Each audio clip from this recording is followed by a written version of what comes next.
dia para todos. Bom dia. Agradecendo a presença e a colaboração e a partilha de conhecimentos que acontecerá ao longo do dia entre todos.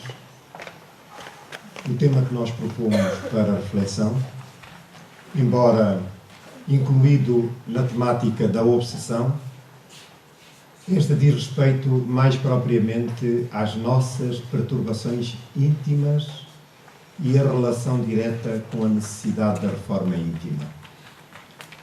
Visto que o evento de hoje é preenchido pelos trabalhadores das casas espíritas e frequentadores das reuniões de estudo, torna-se fundamental para meditarmos, porque estamos na posse de conhecimentos que não podem ser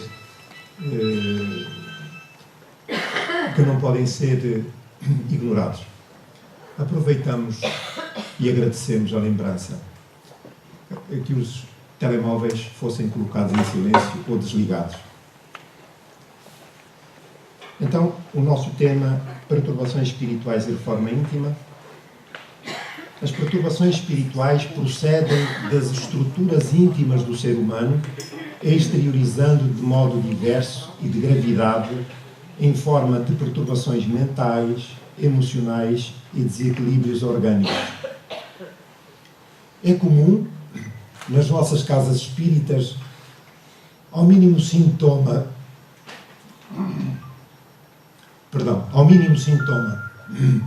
de estranhas sensações, a ideia de que estamos a viver um processo obsessivo, sob a influência de espíritos que nos perturbam.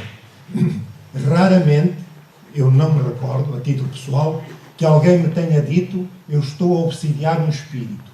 São sempre os espíritos que nos obsidiam. Então, é fundamental perceber a razão por que acontecem essas relações.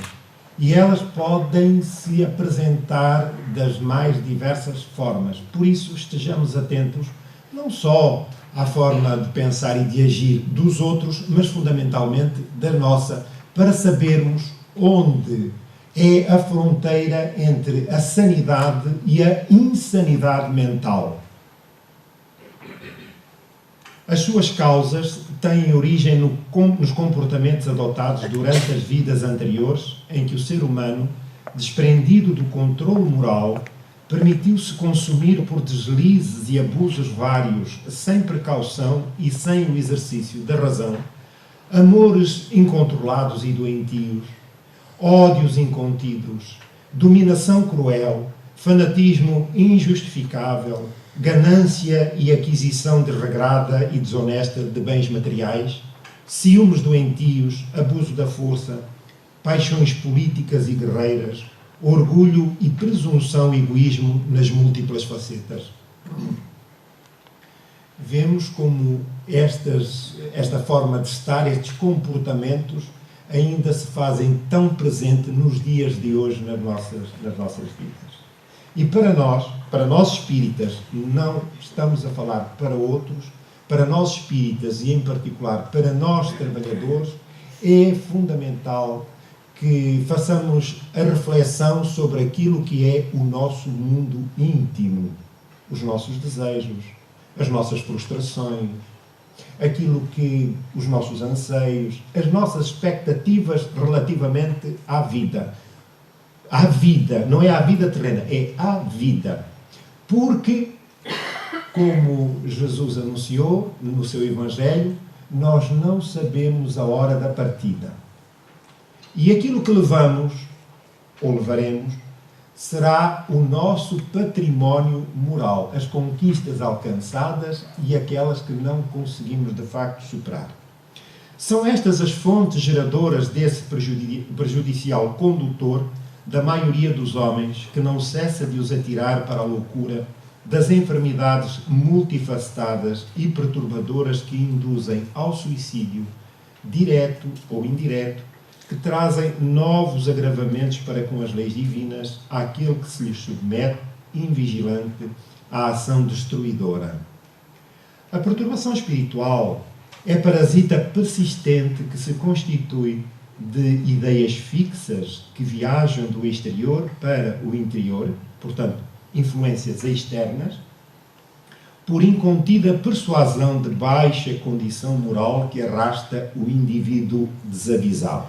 Portanto, quando qualquer ideia se fixa persistentemente em nós, é necessária a atenção redobrada para podermos ver, ou tentar ver, perceber, alcançar uma interpretação diferente, mais lógica e concordante com os postulados evangélicos, para que tenhamos um peso e medida a fim de decidirmos em consonância com esse roteiro que deve estar presente nas nossas vidas.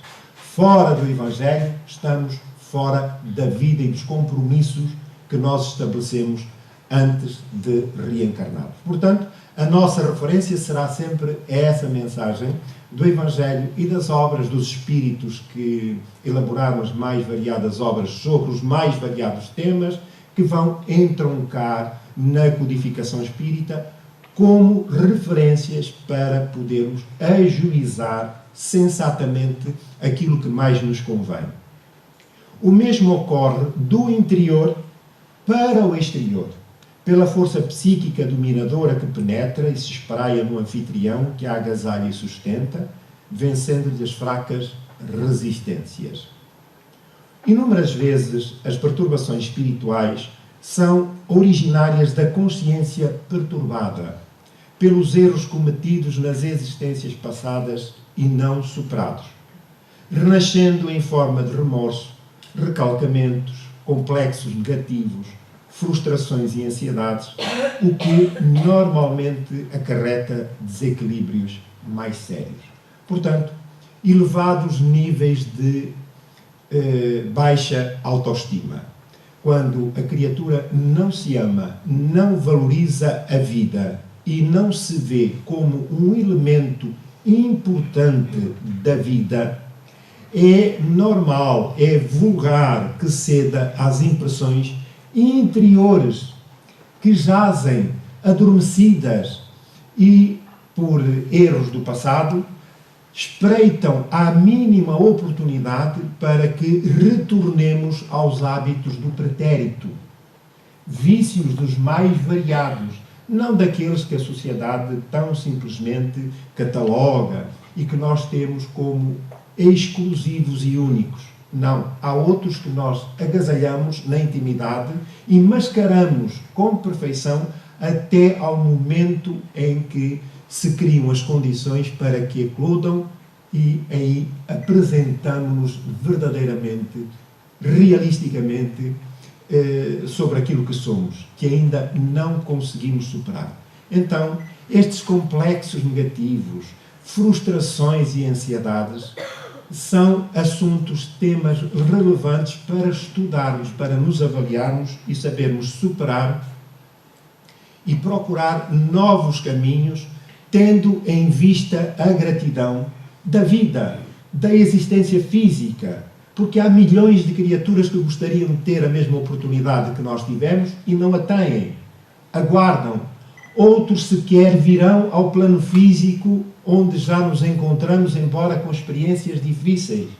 Mas, acima de tudo, para nós, trabalhadores espíritas, aquilo que representa a doutrina espírita para as nossas vidas. É fundamental percebermos e interiorizarmos a razão porque somos espíritas. Porque sou espírita. Eu passei e a coisa colou-se-me. Por simpatia. Porque o meu pai ou a minha mãe foram espíritas. Não. Esses são conceitos antigos. Agora estamos num caminho que se perspectiva de renovação. Para que renasça, ou melhor, deixamos eclodir aquilo que jaz em nós, que é a nossa identificação divina. Nós fomos criados para sermos felizes. A infelicidade, o sofrimento, é da exclusiva responsabilidade nossa, mas tem por função dar um jeitinho ao espírito relapso para o encaminhar para o bem. Como o ser humano possui fatores predisponentes para o seu surgimento e fixação, facilita uma associação íntima com outras mentes, encarnadas ou desencarnadas, mas com maior incidência entre o encarnado desequilibrado e os transeuntes espirituais perturbados nos dois planos da vida, que pululam ao redor dos homens, causando tormentos de larga expressão, que terminam por atingir elevados níveis de desespero e fatalidade se não forem atendidos atempada e convenientemente. Falamos de consequências mentais, emocionais e orgânicas. Sendo a morte apenas um corolário da vida, confirmando o prosseguimento da existência, é natural que o comércio mental prossiga em regime de amplos horizontes, seja no plano físico, espiritual ou em ambos reciprocamente. A vida na Terra é ainda povoada de perigos que surgem do passado delituoso e das atrações que se multiplicam deslumbrantemente ao calor das paixões que emergem dos instintos, cerceando a lógica e a razão. Se a nossa percepção relativamente à importância, ao património de conhecimento que resulta da doutrina espírita não for devidamente avaliado e não tivermos na doutrina a referência para a nossa vida, para o nosso dia-a-dia, para as nossas relações profissionais, sociais, familiares, para a nossa vida íntima, naturalmente que estaremos expostos às vulgaridades da vida. Não que nos tenhamos que abstrair ou fugir da vida. Devemos viver a vida no plano físico. Por isso cá estamos. Aproveitá-la para o nosso enriquecimento espiritual e moral. Mas isso não significa o resvalamento pelas veredas do vício que se apresenta de forma subtil tantas vezes e que a sociedade tem como absolutamente normais. Reencarnado, o espírito perde temporariamente uma parte da lucidez que lhe é própria para melhor aproveitamento da oportunidade que a misericórdia divina lhe concede, com vista ao aprimoramento dos seus sentimentos e engrandecimento dos testemunhos a que é chamado. Este é um ponto crucial. Os testemunhos que nós temos que dar face aos desafios que a própria vida nos coloca. Nós somos prisioneiros no planeta Terra. Prisioneiros. Quem o disse? O próprio Jesus. Só saireis daí até pagardes ao último ceitil. Ou aí estareis até pagar ao último ceitil. Então, significa que vimos para o plano físico, vamos para o plano espiritual, aqui pertinho da Terra, não vamos para muito longe, aqui pertinho da Terra. Então, é lá e cá como autênticos prisioneiros. Julgamos que temos toda a liberdade para agir, convencidos que os horizontes da vida não têm limites, fronteiras. Mas consciencializemos-nos disso. Estamos retidos na Terra para nosso aprendizado. E como tal, ainda podemos superar as dificuldades que a própria vida nos coloca, por força dos compromissos que assumimos antes da reencarnação, e por isso não interessa fugir deles. O que mais pode acontecer é ou enfrentamos-los com sabedoria, com elevação, com dignidade, ou rejeitamos-los. Pois muito bem, se não for desta, há de ser de outra, mas a próxima já não vai ser tão suave como esta. É preciso que tenhamos consciência disso.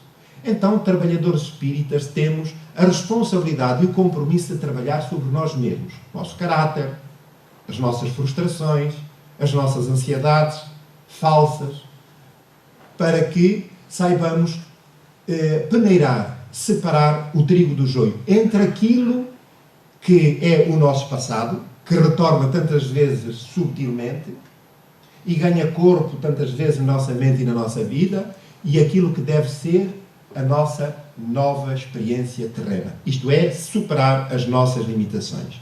Apesar disso, durante o ardor das lutas, envolve-se com entusiasmo ou desinteresse em levar por diante o projeto de vida a que se vinculou para atingir os objetivos superiores a quando do retorno à vida física.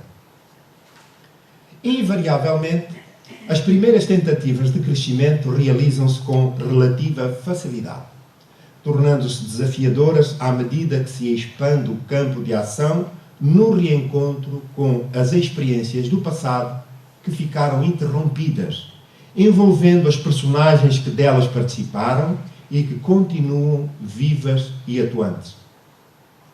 É nessa altura que surgem as lembranças, agora transformadas em sentimentos e emoções, sem claridade de entendimento, conduzindo a comportamentos surpreendentes pelo inesperado das circunstâncias. Então, aquele primeiro encontro com a doutrina espírita é para nós, de facto, um momento extasiante.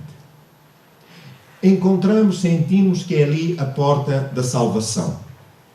Mas, como em tudo na vida, porque ainda somos, enfim, recheados de alguma infantilidade, tudo é cor-de-rosa no princípio. Tudo. Mas, na hora em que somos chamados a dar testemunho, em que as circunstâncias se agravam, a nossa primeira tentativa não é refletir para enfrentar e superar com dignidade. Não, é fugir. E o último que vier que apaga a luz. Eu quero ser feliz e vou ser feliz agora, aqui. Não estou para aturar nada nem ninguém. Quero ser feliz à minha maneira. Bom, estamos a adiar os enfrentamentos, as provas, quiçá mesmo os resgates, com que nos comprometemos antes do reencarne e agora rejeitamos ou mentalmente ajeitamos a doutrina espírita à nossa maneira, às nossas conveniências. E então, é bem verdade que estamos com um pé lá e um pé cá. Quer dizer, durante X horas fazemos uma coisa e durante as restantes fazemos outra. Ora, ou somos ou não somos. Porque tenhamos a consciência de que as responsabilidades do conhecimento, resultantes do conhecimento, são bem maiores do que antes do conhecimento da doutrina espírita. Então, é fundamental que tenhamos isso em linha de conta para melhor ponderarmos sobre o nosso trabalho relativamente à própria vida. Porque sou espírita, o que representa a fé espírita para mim. O que é a fé espírita? Que é para, nos momentos de dificuldade, estejamos encorajados, fortalecidos, para sabermos entender como as oportunidades difíceis, da mais variada expressão, são momentos que podemos aproveitar para quitar parte da dívida que temos para com as leis superiores da vida. As perturbações espirituais, retomamos o texto, mais subtis, dissimuladas ou ostensivas, são variantes da mesma problemática tão vulgar e evidente nestes tempos, a obsessão. Esta é uma patologia que domina vastos setores da humanidade em razão da inferioridade moral do elevado número de espíritos que se encontra preso aos dois planos da vida terrena.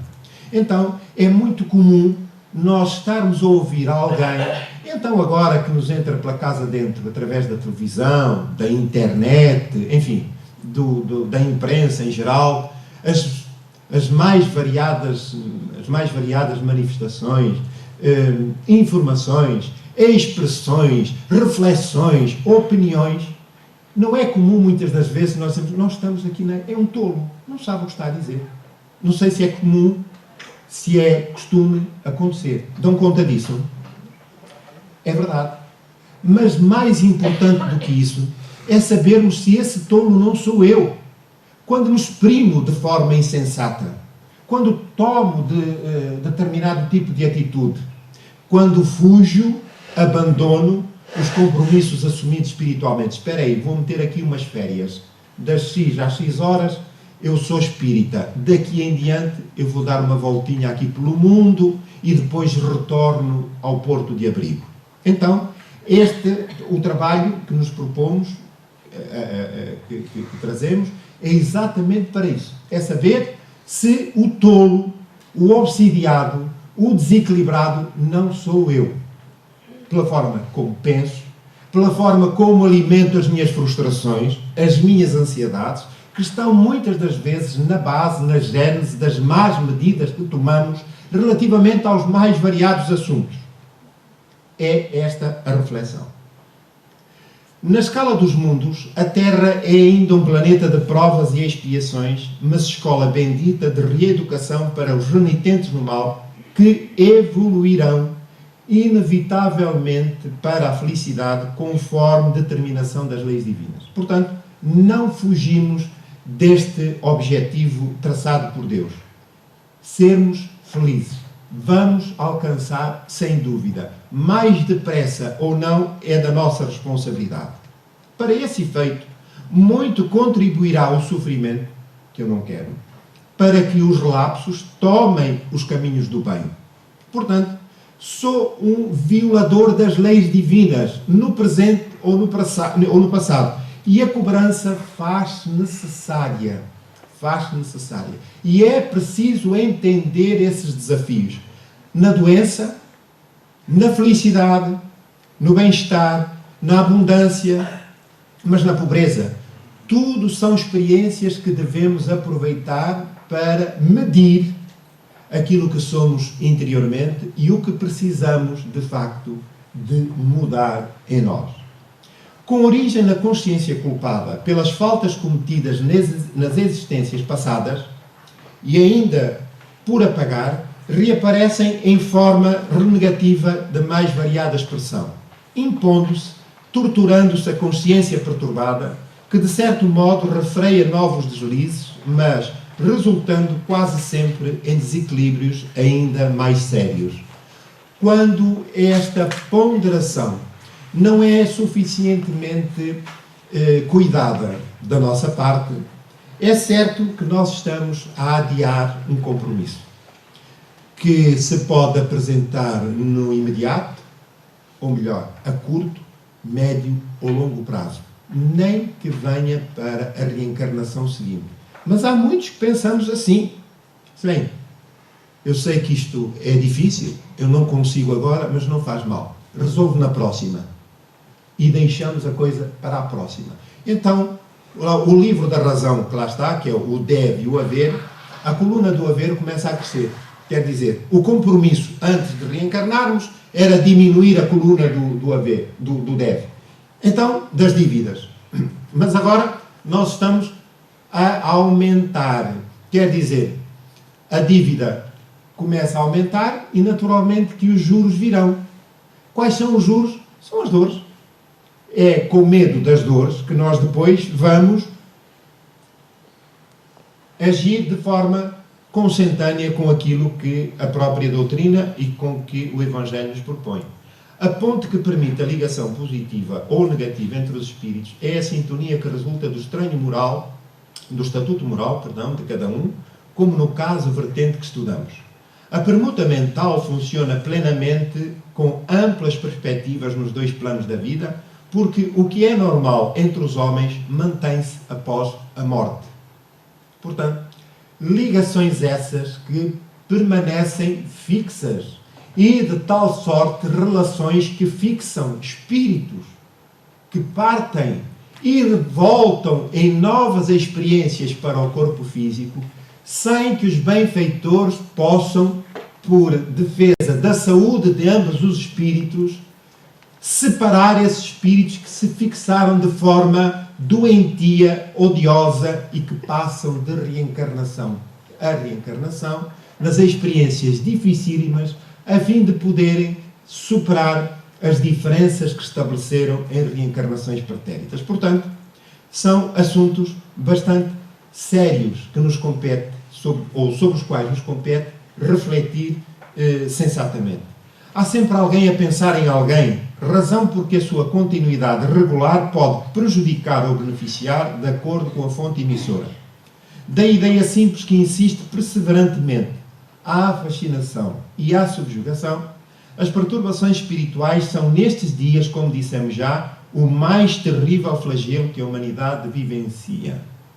Surgindo em condições próprias, como cogumelos bravios e venenosos, multiplica-se assustadoramente, convidando-nos à terapêutica imediata e a medidas preventivas inadiáveis para que se evitem nos palcos do mundo cenários de dor e desastre. E essa terapêutica é a primeira, a reforma íntima.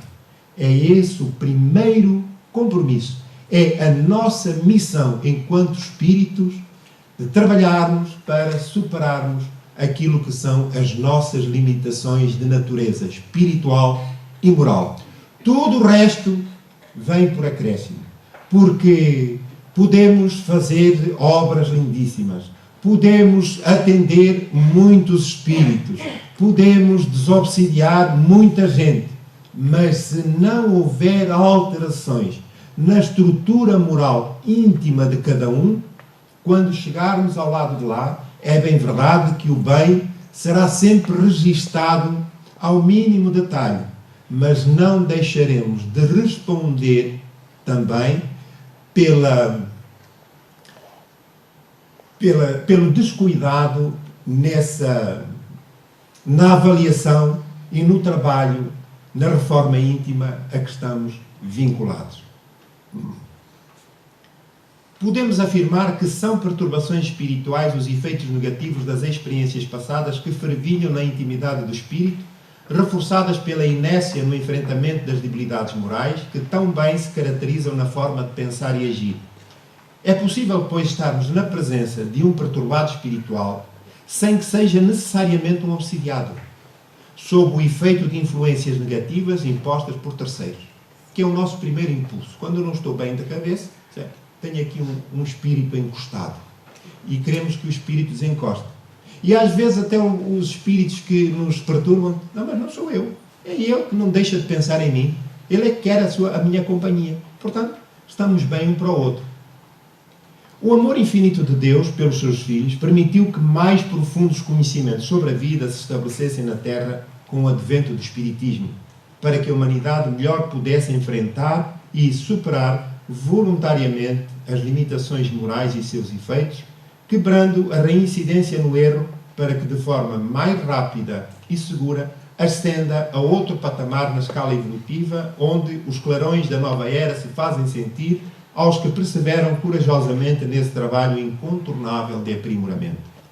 Para esse mistério, é imprescindível conhecer as próprias limitações que lhe retardam o progresso, traçar uma estratégia de oposição aos maus pendores que persistem desalinhados com o código moral revelado por Jesus e agir, paulatina e seguramente, convicto da opção tomada, pelos trilhos de iluminação e crescimento interior, que conduz à libertação das grilhetas dos planos inferiores rumo à paz e felicidade desejadas, às quais se encontram destinados os espíritos.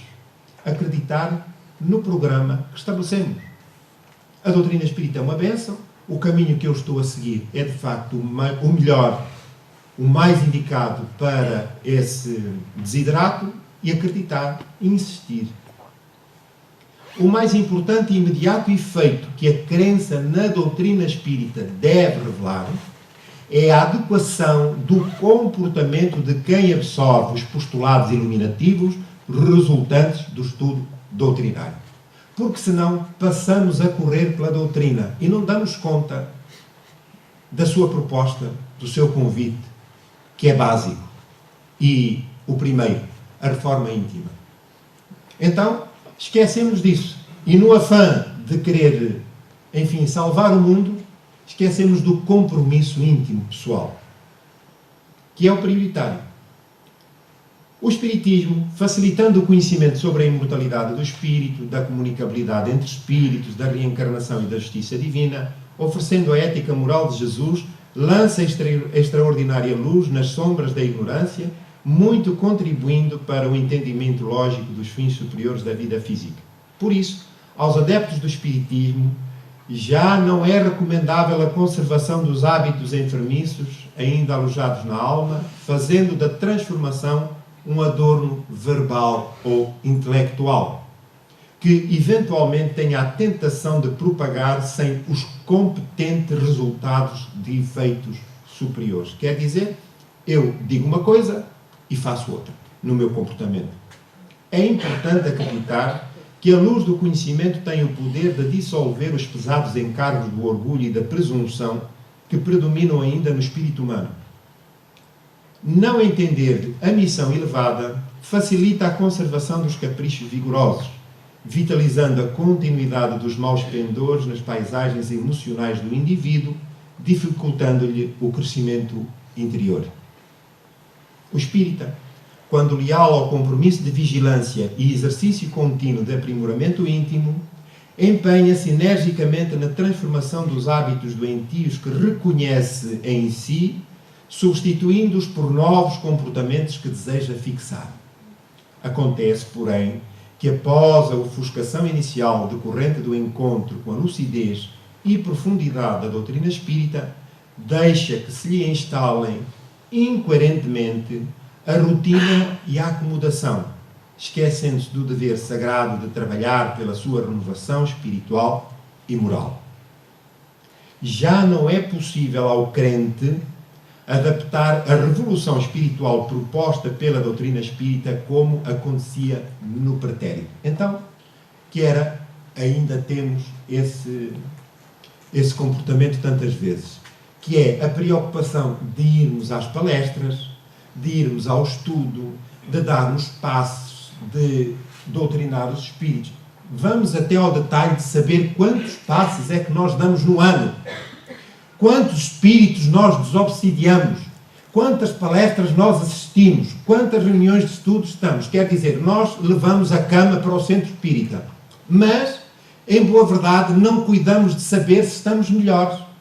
Se essa preocupação, essa entrega ao ideal, corresponde de facto àquilo que somos interiormente, ou se é só um adorno, como diz o próprio texto, em que nós procuramos ilusoriamente manter o nosso íntimo, a nossa consciência adormecida, sem que se apresentem no comportamento os sinais do esclarecimento absorvido, alterando-lhe positivamente a estrutura emocional.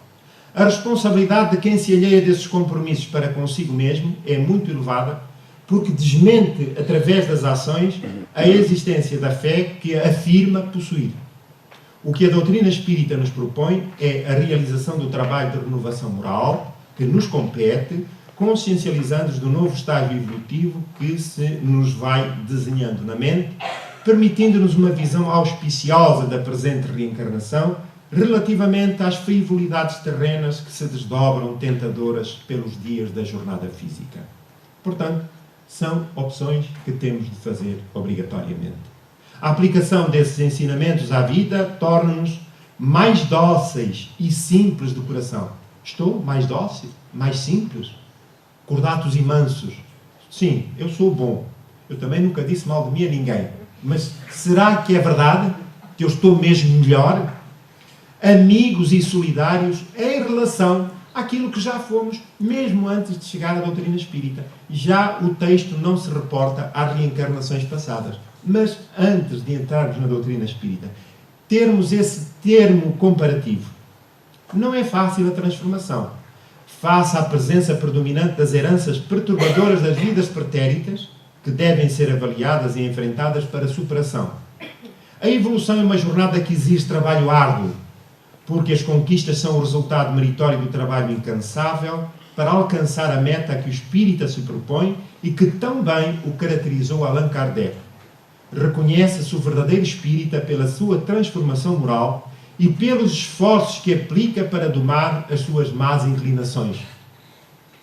Compete-nos, pois, vigiar e lutar contra os maus pendores que sufocam e alimentam os desejos doentios ainda entranhados no espírito, que evitam a alegria de viver com simplicidade e harmonia, pelo desejo de ser melhor hoje mais do que ontem. Então, aquela que é ainda comum entre nós. Chegamos, 2 beijinhos, então como está? Ai, não quero saber. Estou com uns joanetes que me doem, as unhas encravadas, dores de cabeça, as articulações domem. Não me diga, olha, pois eu vou-lhe dizer o que eu tenho. Ainda pior, o cardápio do outro.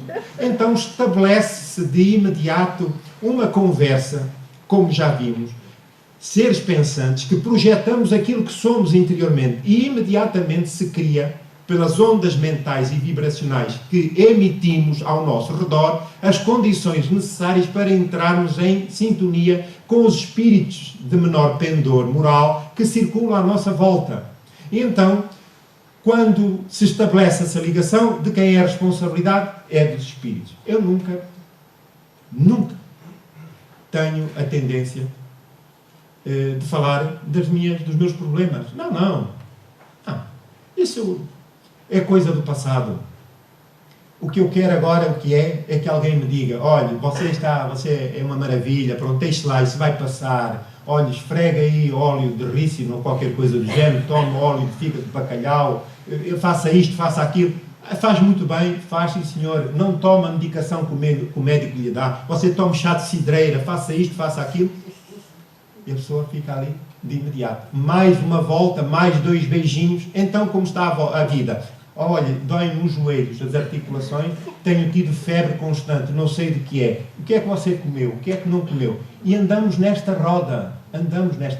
Reparem que não somos capazes de ser gratos à vida e dizer, não, sinto-me bem, sinto-me feliz. Então, mas ouvi dizer que você teve, foi uma experiência, tudo passa, tudo vai adiante. Olha, vamos dar uma volta, apreciar a natureza, ou então vamos manter em silêncio. Que às vezes é melhor do que estarmos a usar o tempo de forma indevida. Importa recordar que o desencarne processa-se em solidão. Estamos sozinhos. Nós e o nosso património. É bem verdade que os espíritos se aproximarão. Mas naquele momento estamos sós, com aquilo que na realidade somos. Interiormente, despertando o espírito do outro lado da vida com as aspirações mundanas da jornada terrena, ou com as realizações superiores materializadas em comportamentos dignos adotados. E é isso depois que lá, do outro lado, nos leva para aqui ou leva-nos para acolá. Não é por sermos espíritas, não é por termos estado, enfim, termos feito milhares de passos, doutrinado não sei quantos espíritos, assistido a não sei quantas palestras. Não. É o nosso património moral que vai, digamos, abrir ou fechar portas. Tínhamos consciência de que o Espiritismo é doutrina de alto significado para a dignação da vida humana, pelo que não deve ser aceito sem a correspondente vivência em comportamentos que traduzam a sua iluminativa proposta. Vivamos em concordância com a proposta da nobre doutrina espírita e a nossa existência transformar-se-á em caminho sublime e feliz, proporcionando-nos roteiro e consolo, assim como outros caminhantes indecisos e inexperientes. Terminamos o nosso trabalho agradecendo a atenção. As bibliografias do trabalho dos livros Perturbações Espirituais de Divaldo Franco e de Filomeno de Miranda e Libertação do Sofrimento de Divaldo Pereira Franco e Joana de Ângeles. Muito obrigado.